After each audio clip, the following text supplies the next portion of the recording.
Assalamualaikum warahmatullahi wabarakatuh. Halo, selamat datang kembali di channel Style Catur.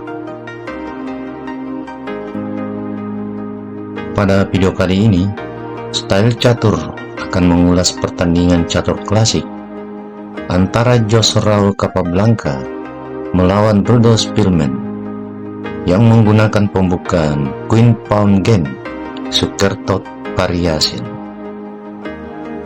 Pertandingan ini terjadi pada tanggal 9 Maret tahun 1927 pada ronde ke-13 di event New York City, Amerika Serikat. Jadi, tanpa berlama-lama lagi, yuk kita simak video ini sampai habis. Tentunya tetap di channel Style Catur.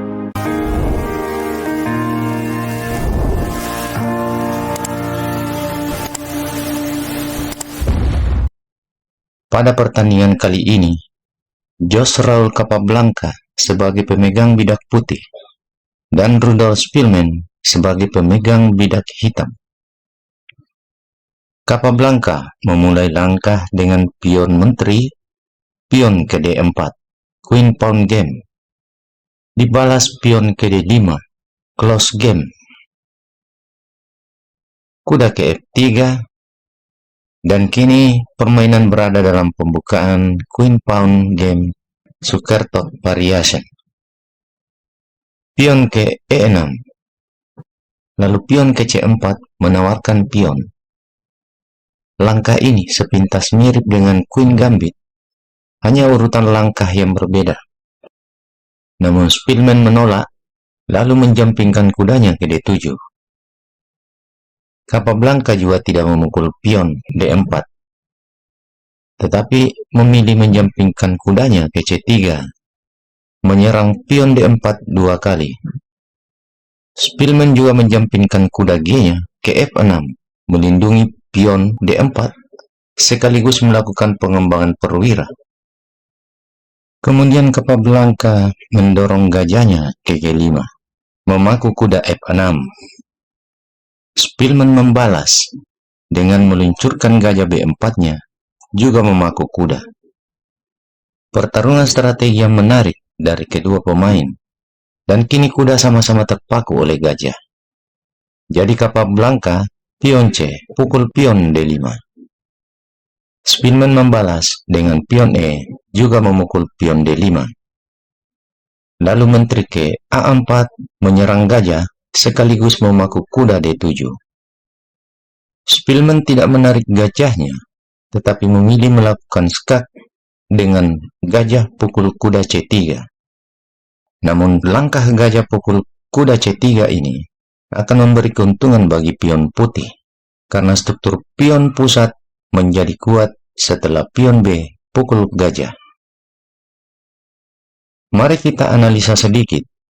Pada posisi ini, hitam sudah siap melakukan castling atau rokade, sementara putih masih ada gajah yang menghalangi untuk rokade.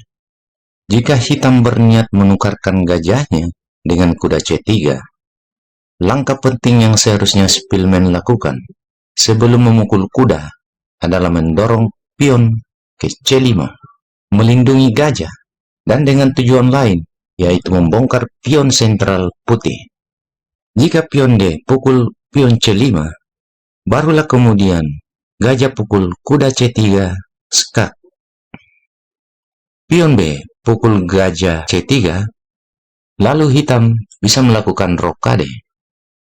Dan kini kuda siap menerjam pion C5.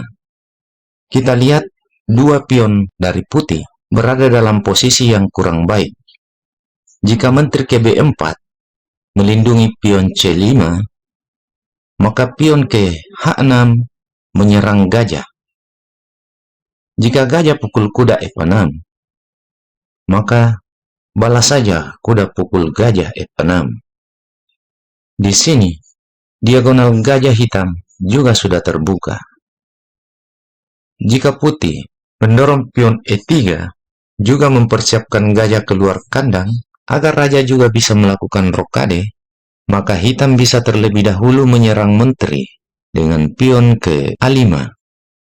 Menteri mundur ke B2, maka kuda ke E4 menekan pion C5, dan serangan ganda pada pion C3 dengan memposisikan menteri di petak F6. Secara tidak langsung juga akan menyerang pion F2. Dan pada posisi ini, hitam bisa sedikit lebih unggul dari putih. Untuk itu, kita kembali. Jadi setelah gajah pukul kuda C3, pion B pukul gajah C3. Kemudian, Spielman melakukan rokade, dan Capablanca mendorong pion ke E3 membuka akses gajahnya. Spielman baru mendorong pion ke C5. Gajah kemudian didorong ke D3. Lalu pion ke C4 mengusir gajah. Gajah mundur ke C2. Lalu menteri ke E7. Capablanca kemudian melakukan rokade. Pion ke A6. Lalu benteng F ke E1. Menteri ke E6 melepaskan kuda dari pin gajah. Lalu kuda mundur ke D2. Kemudian Spielman, pion ke B5 mengusir menteri. Menteri lalu bergeser ke A5. Kuda ke E4 mengadu kuda. Namun kuda ke E4 ini adalah langkah yang tidak akurat. Karena setelah kuda pukul kuda, maka struktur pion sentral dari hitam akan rusak. Kita analisa sedikit pada langkah ini. Langkah terbaik adalah pion ke H6 mengancam gajah hitam. Jika gajah mundur ke F4, maka gajah bisa ke B7 mengawal diagonal panjang. Pion ke A4, gajah bisa ke C6 menambah penjagaan pada pion. Jika pion A pukul pion B5, maka pion A pukul pion B5. Saat yang sama, benteng juga menyerang menteri. Jika menteri ke B4, maka pion ke G5 menyerang gajah.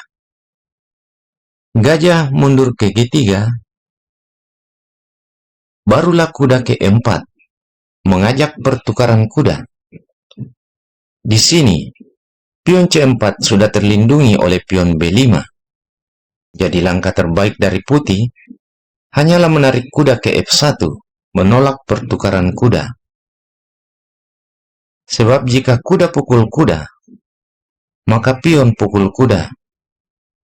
Dan serangan gajah putih ke H7 akan terhalang oleh pion. Langkah terbaik selanjutnya dari putih adalah pion ke H4 mengajak peraduan pion. Tujuannya untuk membongkar bidak yang melindungi raja hitam. Maka kuda D7 ke F6 kembali untuk melindungi pion E4. Jika pion H pukul pion G5, maka balas saja pion H pukul pion G5. Benteng pukul benteng A8, maka benteng pukul benteng A8. Menteri ke B2, maka kuda ke D5, menghalangi pion D4 didorong ke depan, sekaligus menghantui pion C3. Benteng ke A1, lalu benteng pukul benteng A1, skak. Menteri pukul benteng A1, lalu pion ke F6. Menteri ke A3, raja ke G7. Menteri ke A7, skak. Raja ke G6 mengamankan diri. Di sini, menteri harus kembali melindungi pion C3. Jadi menteri ke A3, penempatan kuda di petak D5 sangat strategis untuk hitam. Karena kuda ini akan membuat menteri putih bergerak terbatas untuk menyerang raja. Untuk itu kita kembali. Jadi setelah kuda ke E4, Capablanca menerima pertukaran kuda. Kuda pukul kuda E4. Lalu pion pukul kuda E4. Pion ke A4. Lalu Spielman mendorong menteri ke D5. Langkah yang meragukan dimainkan oleh Spielman. Jadi kita analisa sedikit dari langkah menteri ke D5 ini. Langkah terbaik dari Spielman harusnya kuda ke B6. Jika pion A pukul pion B5, maka pion A balas pukul pion B5 dan benteng menyerang menteri. Menteri menghindar dengan memukul pion A5. Maka gajah ke D7 mengancam menteri. Menteri mundur ke B4. Lalu benteng F ke C8. Gajah ke F4. Maka kuda bisa ke D5 mengancam menteri. Menteri ke B2. Dan posisi ini tidak ada ancaman pion putih untuk promosi. Kita kembali.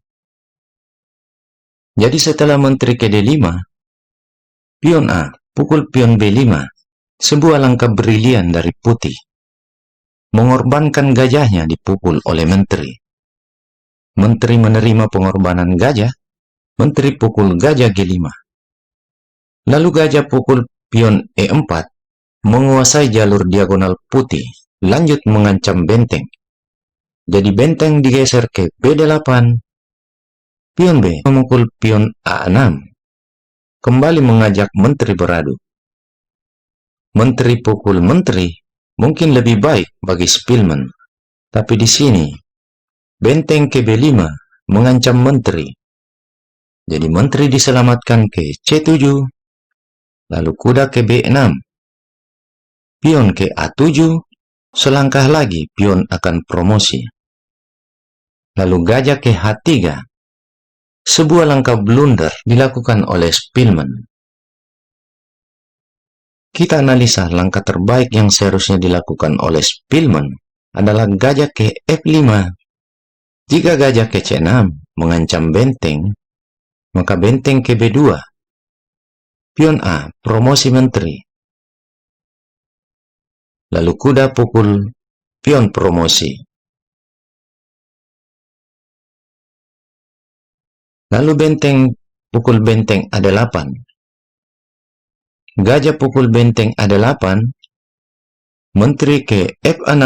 Serangan tersembunyi pada pion F2. Jadi terpaksa benteng ke F1 melindungi pion F2. Lalu pion ke G6 mengamankan peta pelarian untuk raja. Menteri pukul pion C4. Dan pada langkah ini perwira akan imbang, walaupun putih memiliki keunggulan pion sentral yang kuat. Hitam sudah sangat sulit untuk mengimbangi permainan putih. Jadi kita kembali. Setelah gajah ke H3, maka benteng E ke B1 menawarkan pertukaran benteng. Spielman menerima benteng pukul benteng B1. Langkah yang sangat meragukan.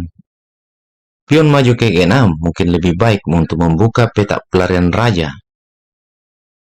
Lalu Capablanca, benteng pukul benteng B1. Spielman kemudian mendorong pion ke F5.